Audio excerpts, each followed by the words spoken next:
பௌத்தம் என்பது தமிழர்களுக்கு எதிரானதா, தமிழர்கள் பௌத்தத்துக்கு விரோதமானவர்களா, அல்லது மரபினர் வடக்கிலிருந்து தமிழர்கள் இந்த தமிழ் பௌத்தம் ஏன் வடக்கில் குறிப்பாக தமிழ் தாயக பிரதேசங்களில் ஏன் அது நிலை கொள்ளாமல் மாதாவில் தான் சங்கமித்த இறங்கினதாக சொல்லப்படும். அப்ப சங்கமித்த இறங்கி உடனேயே பிளைட்ல ஏறி அங்காவதுக்கு போறது வாய்ப்பு இல்லை. அந்த நேரம் முற்றாக துறவரமா மாத்திர ஒரு வேலையை தான் பௌத்தம் செய்தது. அப்ப அந்த வாழ்க்கை முறையை அநேகமான நாட்கள் அப்ப ஏற்றுக்கொள்ளல.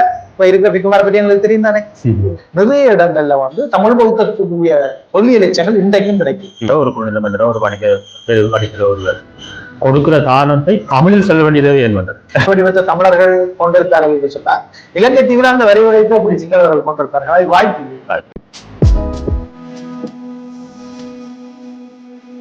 வணக்கம் மற்றும் ஒரு சிறப்பு நேர்காணல் பகுதி ஒன்று உங்கள் அனைவரையும் சந்திப்பதில் மகிழ்ச்சி. இன்றைய நிகழ்ச்சியில் நாம் பேசப் போகிற ஒரு விடயம் பௌத்தம் குறித்ததாக இருக்கிறது.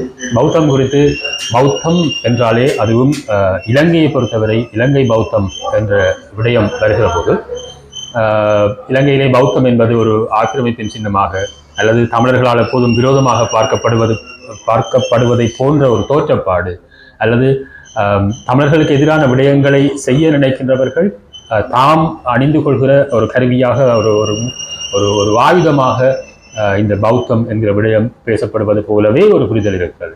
உண்மையில் இந்த புரிதல் சரியானதா? பௌத்தம் என்பது தமிழர்களுக்கு எதிரானதா?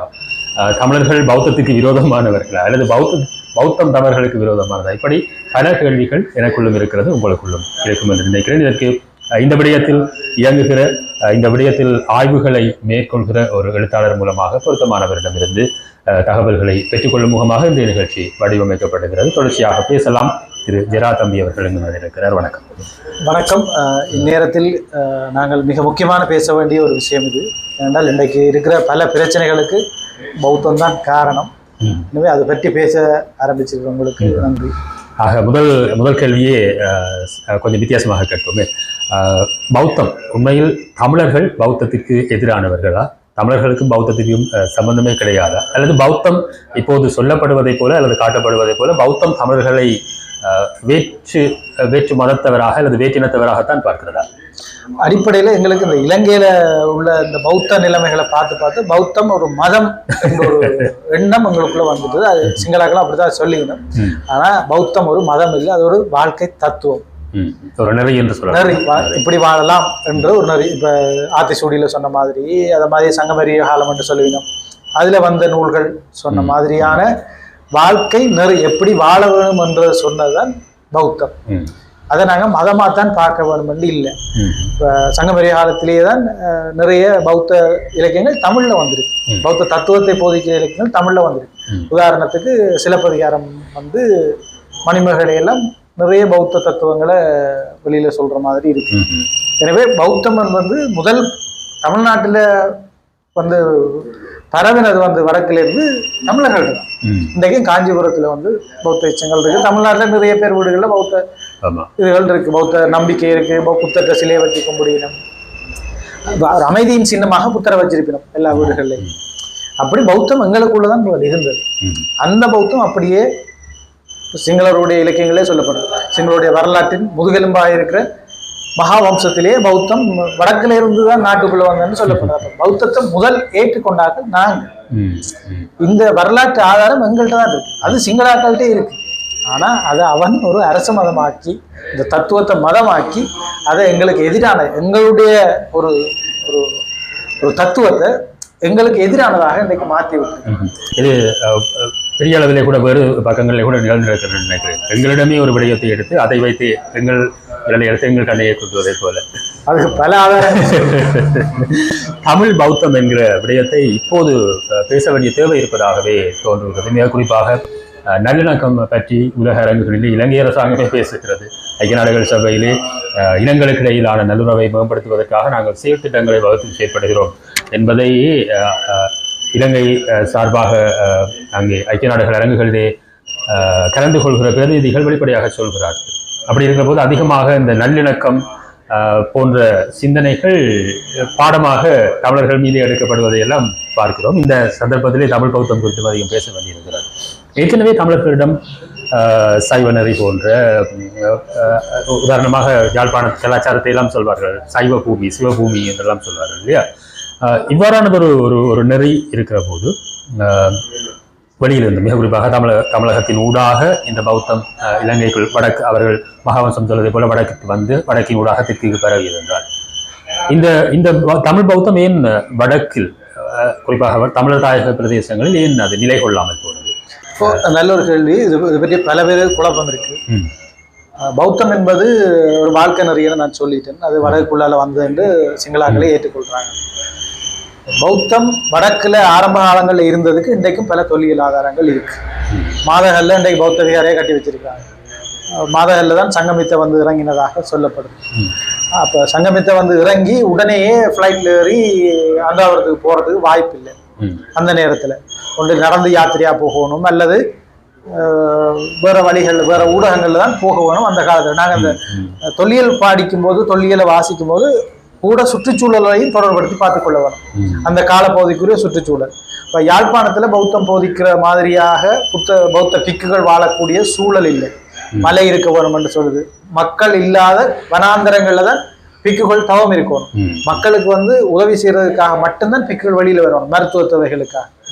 அப்படியான ஒரு சூழல் யாழ்ப்பாணத்துல இருக்கல. ஆனாலும் சில நூற்றாண்டுகள் பௌத்தம் இங்க நிலைச்சிருக்க வாய்ப்பு இருக்கு. அதோட இங்க எழுச்சி பெற்றிருந்த சைவ சமயம் சார்ந்த வழிபாட்டு முறைகளும் ஏனைய ஒரு மதப்பிரிவினர் இங்க வந்து நிலை கொள்றதுக்கான சூழலை உருவாக்கி கொடுக்கல. அதாவது மக்கள் அதிகமாக ஈடுபடுவதற்கு கவர்ச்சிகரமான விடயங்கள் ஏற்கனவே இவர்கள் ஈடுபாட்டோடு இருப்பதால் வேற இதுல இருக்கபடியே இதை ஏற்றுக்கொள்ளல. மற்ற இது போதிச்ச தத்துவம் என்பது வந்து அந்த நேரத்துல இப்ப உள்ள பௌத்தம் இல்ல. வாழ்க்கையை வந்து முற்றாக துறவரமா மாத்துற ஒரு வேலையை தான் பௌத்தம் செய்தது. அப்ப அந்த வாழ்க்கை முறையை அநேகமான ஆட்கள் அப்ப இப்பவே ஏற்றுக்கொள்ளல. இப்ப இருக்கிற பிக்குமார பற்றி எங்களுக்கு தெரியும் தானே, துறவரமா அது வேற வரமான்னு பார்க்க வரும். எனவே அந்த நேரத்துல அது இறுக்கமாக கடைபிடிச்ச விஷயங்களை வந்து இங்க இருக்கிற ஆட்கள் குறிப்பாக தமிழ் கலாச்சாரத்துக்குள்ள அதை ஏற்றுக்கொள்ள முடியாத ஒரு நிலைமை காரணமாக அது யாழ்ப்பாண இந்த யாழ்ப்பாண பகுதியை விட்டு வெளியே போயிருக்கிறதுக்கான ஆதாரங்கள் நிறைய இருக்கு. குறிப்பாக வன்னியில நிறைய இடங்கள்ல வந்து தமிழ் பௌத்தத்துக்குரிய தொல்லியல் எச்சங்கள் இன்றைக்கும் கிடைக்குது. உதாரணத்துக்கு இந்த வடுக்கனாரை மேலையில கல்வெட்டு இருக்குன்னு சொல்லிக்கணும்.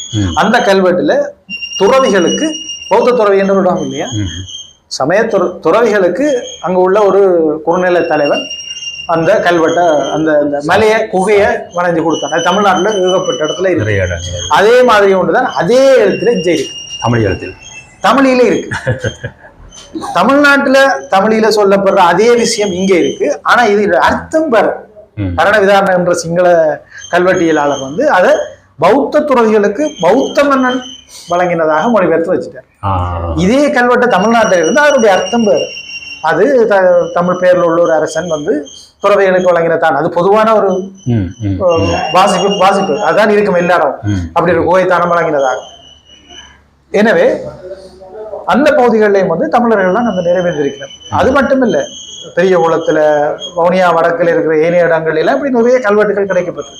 இந்த கல்வெட்டுகள் எல்லாமே வணிக தலைவர்கள், குறுநில மன்னர்கள், துறவிகளுக்கு வழங்கின தானம் பற்றி தான் பேசுவோம். அங்க பௌத்த துறவியல்னு சொல்லல, சமண துறவியல்னு சொல்லல. இலகு குறுக்கிடலுக்கு மன்னிக்க வேண்டும். மிக இலகுவாக சொல்வதாக இருந்தால் ஒரு மன்னர் ஒரு மன்னரோ ஒரு குறுநில மன்னரோ ஒரு வணிகரோ ஒருவர் கொடுக்கிற தானத்தை தமிழில் சொல்ல வேண்டியதே ஏன் வந்தது? 4 பேருக்கு விளங்க வேணும். அப்ப தமிழர்கள் தமிழ்ல சொல்லிச்சு. மற்ற தமிழ்நாட்டுல இருக்கிற அதே வரி வடிவமும் இங்கேயும் அதே வரி வடிவம் இருக்குன்னு சொன்னா 2 தொடர்பு இருக்குன்னு தமிழ்நாட்டில் இருக்கிறவர் தமிழ்நாட்டில் அந்த வரி வடிவத்தை தமிழர்கள் கொண்டிருந்தார்கள் என்று சொன்னா இலங்கை தீவில் அந்த வரி வடிவத்தை எப்படி சிங்களவர்கள் கொண்டிருப்பார்கள்? அதுக்கு வாய்ப்பு இல்லை. நீங்களே சொன்னதை போல தமிழ்நாட்டின் ஊடாக இந்தியாவின் வடபகுதியில் இருந்தாலும் அப்படியே தமிழ்நாட்டின் ஊடாக வந்து இலங்கையின் வடபகுதி ஊடாகத்தான் இலங்கை முழுவதும் பௌத்தம் பரவியிருந்தால் சங்ககிரிய சங்கமித்ர போன்ற அவரை தொடர்ந்து வந்த பௌத்த துறவிகள் ஒரு குறிப்பிட்ட எண்ணிக்கையிலே தான், அதாவது சொற்பமான எண்ணிக்கையிலே தான் இங்கே வந்திருக்க முடியும். அவர்கள் இங்கே போதித்த விடயங்களை கொண்டு பௌத்தம் இலங்கையின் வடக்கிலிருந்து இலங்கை முழுவதும் பரவியதென்றால் ஒரு குறிப்பிட்ட அளவு பெரிய அளவில் நிகழாவிட்டாலும் பெரும்பான்மையாக நிகழாவிட்டாலும் அதிலே தமிழர்களும் ஈடுபட்டிருக்க வேண்டும் தானே. அதாவது இலங்கையில் பௌத்தத்தை பரப்புவதற்கு தமிழர்கள் செயற்பட்டிருக்க வேண்டும் தானே, பௌத்தத்தை ஏற்றுக்கொண்டு அதை நாடு முழுவதும் பரப்புவதற்கு. நிச்சயமா அதுல மகாவம்சத்திலேயே அதுல ஆதாரம் இருக்கு. உத்தரவில் இருக்கிற வடக்குல இருந்து பௌத்தம் அனுராதபுரத்துக்கு வந்தோடனே அனுராதபுரத்துல அது ஒரு அரச மதமாக மாற்றப்படும். அரசர் அந்த தத்துவத்தை ஏற்றுக்கொள்ற, நீங்க யாருமே அப்ப ஏற்றுக்கொள்ளலைன்ற ஒரு செய்தி அங்க சொல்லப்படுது. மற்றது மகாவம்சம் வந்து பௌத்தத்தை தான் முன்னிலைப்படுத்துது. பௌத்தத்தின் தான் இந்த நாட்டுடைய அரச மதமாக இருக்கணும், பௌத்தத்தை தழுவாதவர்கள் கொல்லப்பட வேண்டியவர்கள் எல்லாம் சொல்லுது. அப்ப மற்றது உத்தரவுல வந்து அந்நியர்கள் இருந்ததாக சொல்ல, உத்தரவுன்னு சொன்னா வடக்கு. அப்ப அது இன்னொரு அதுல அர்த்தம் இருக்குன்னு சொன்னா வடக்குல இருக்கிறார்கள் பௌத்தத்தை ஏற்றுக்கொள்ளல, எனவே பௌத்தத்தை ஏற்றுக்கொள்ளாதவர்கள் பௌத்தத்துக்கு எதிரானவர்கள் அவர்கள் கொல்லப்பட வேண்டியவர்கள் என்ற விஷயத்தை பௌத்த மகாவம்சம் தெளிவாகவே சொல்லுது, மகாநாயகர் சொல்ற. எனவே அரச மதமாக அங்க மாறின பிறகு மக்கள் எல்லாரும் அதை ஏற்றுக்கொண்டுச்சு. மற்ற இன்றைக்குமே சிங்களத்திலையும் சிங்கள அந்த பழைய வரி வடிவங்கள்லையும் இருக்கிற சொற்களை பார்த்தீங்கன்னா நிறைய தமிழ் சொற்கள் இருக்கு. தமிழ் சொற்களை ஆரம்பிச்சு சிங்களத்துல முடியும். நேற்று அன்றாவரத்துல இருந்து வரும்போது எங்கள்கிட்ட இந்த பரசங்குளம் என்ற ஒரு இடம் இருக்கு. அது வந்து இன்றைக்கு மகவாட்சிக்குள்ள போயிட்டு பரசங்குளம் தான் அதனுடைய பேர். ஒன்றில் அது பரதன் குளமாக இருந்திருக்கு. கல்வெட்டுகள்ல இருக்கு பரத, ஈழ பரத என்று சொல்லலாம் இருக்கு. அது பரதன் குளமாக இருந்திருக்கலாம், அது பிறகு பரசன் குளமாக மாறி இருக்கலாம். அது இன்றைக்கு பரசங் வெவ என்று மாற்றப்பட்டிருக்கு. போட்டு இப்படித்தான் இது இப்ப நடந்திருக்கு. இது இன்றைக்கு எத்தனையோ நூற்றாண்டுகளுக்கு முதல் என்னென்ன மாற்றங்கள் நடந்திருக்குன்னு யாருக்கு தெரியும். எனவே நாங்கள் தொல்லியலையும் கல்வெட்டுகளையும் சூழலையும் வச்சுக்கொண்டு சரியா அனலைஸ் பண்ண வேண்டாம். இன்றைக்கு இங்க இருக்கிற பௌத்தம் வந்து சிங்கள பௌத்தம் அல்ல, அது பௌத்தம் அதனுடைய ஆரம்பகர்த்தாக்கள் தமிழர்கள் என்பது புரியும். ஆக பௌத்தம் பல படிமுறைகளை தாண்டி இருக்கிறது. பல படிமுறைகளை தாண்டி தான் இன்று இந்த நிலைக்கு வந்திருக்கிறது. மிக குறிப்பாக நீங்களே சொன்னதை போல இந்தியாவில் பேசப்படுகிற பௌத்தம், அம்பேத்கரே ஒரு விடயம், ஒரு இந்து என்கிற இந்த அடக்குமுறைகளில் இருந்து, அதாவது சமூக ரீதியான அடக்குமுறைகளுக்கு மாற்றாக முன்மொழிந்த ஒரு விடயமாக பௌத்தம் இருக்கிறது. அந்த அளவுக்கு அது மேன்மையான கருத்துக்களை கொண்டிருக்கிறது. ஆனால் அது இலங்கைக்கு வந்து அனுராதபுரத்தை தாண்டியதற்கு பிறகு அது வெவ்வேறு மாதிரியாக இருக்கிறது. மகாநாம தேரர் இல்லையா, அவரை போலவே அவர்களுடைய தொடர்ச்சியாக இன்று வரை அவருடைய விளவல்கள் இயங்கிக் கொண்டிருக்கிறார்கள். இந்த தமிழ்நாட்டில் இருக்கிற, அதாவது உண்மையான பௌத்தம், மேன்மைக்குரிய பௌத்தத்திற்கும் அது மாறியதன் பின்னர் இப்போது இலங்கையிலே இனவாதத்தை கருதுகிற பௌத்தத்திற்குமான வேறுபாட்டை கொஞ்சம். தமிழ்நாட்டில் இருக்கிற பௌத்தம் வந்து அதாவது நான் தமிழ்நாட்டில் இருந்தேன் ஒரு 3 வருஷம். அங்க இருக்கிற ஆட்கள் வந்து பௌத்தத்தை ஒரு மதமாக ஏற்கல. வீட்டுக்குள்ள சைவ படங்கள் இருக்கும், சுவாமியரையில சைவ இதுகள் இருக்கும், அதைத்தான் கும்பிடு விதம், அதுக்கு படையல் செய்விதம் எல்லாம். ஆனா புத்த பெருமான் வந்து வீட்டுக்கு வெளியில ஆக்கள் டெய்லி பார்க்க ஒரு இடத்துல வச்சிருக்காங்க. வரவேற்பறைகள்ல இருக்கு. வேற சொன்னா அது ஒரு அமைதியையும் சாந்தத்தையும் மனதுக்கு தார ஒரு தத்துவம் என்ற வகையில தான் புரிதல் இருக்கு. அது ஒரு மதமாக அங்க ஏற்றுக்கொள்ளல. அது எங்க மதமாக இருக்குன்னு சொன்னா இலங்கையினுடைய அன்றாவத்தை தாண்டி தான் போகுது.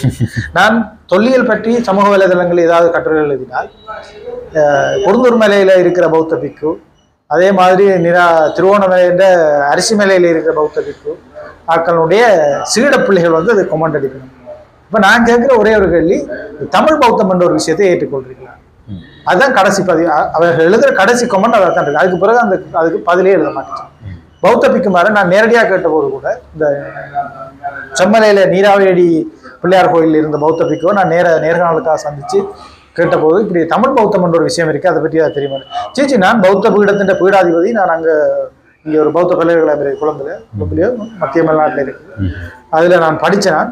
ஆனா அப்படி ஒரு விஷயமே இல்லைன்னு சொல்லுகிறேன். அப்ப இவை வந்து பௌத்தம் என்பது வெறுமனே சிங்களவர்களுக்கு உரியது என்ற ஒரு எண்ணப்பாட்டை மிக ஆழமாக அந்த மக்கள் மத்தியில் விதைத்து வச்சிருக்கிறார். அந்த அவர்கள் விதைத்த அந்த கருத்துருவாக்கம் தான் அது அரசியலாக மாறி இன்று இலங்கையிலே அதற்கு பின்னர் வந்த மதங்கள் உட்பட அவர்கள் எல்லாமே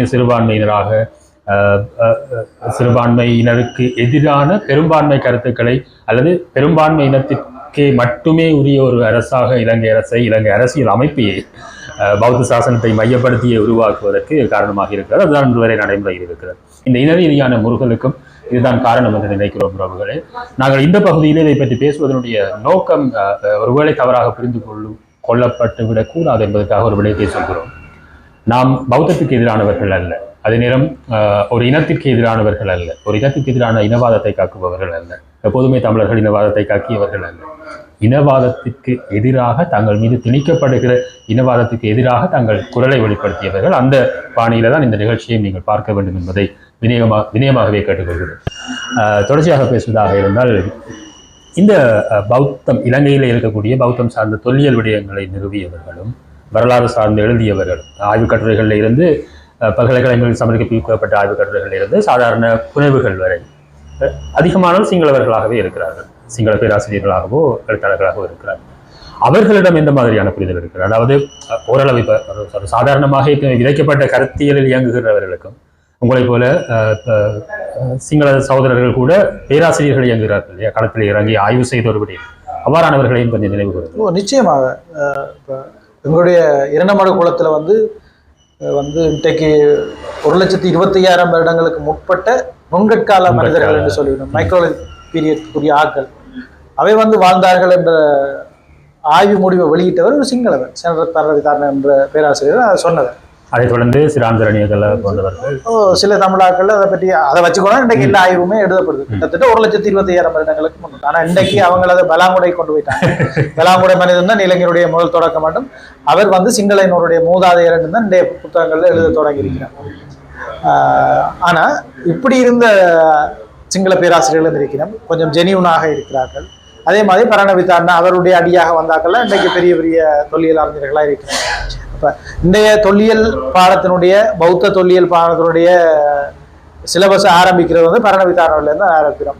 அவர் முழுக்க முழுக்க தமிழர்களுக்கு எதிரான ஒரு மனப்பாக்குவத்தை, மனப்போக்கை இலங்கை தொல்லியல் துறையிலையும் வரலாற்று துறையிலையும் கட்டமைச்ச ஒருவர். அவரை வரலாற்று துறையின் தந்தை என்றுதான் சொல்லிடும். சிங்கள வரலாற்று துறையின் தந்தை பரணவிதாரன் என்றுதான் சொல்லிடும். அவர் அதிக அளவில் கல்வெட்டுகளை வாசிச்சிருக்கிறார்.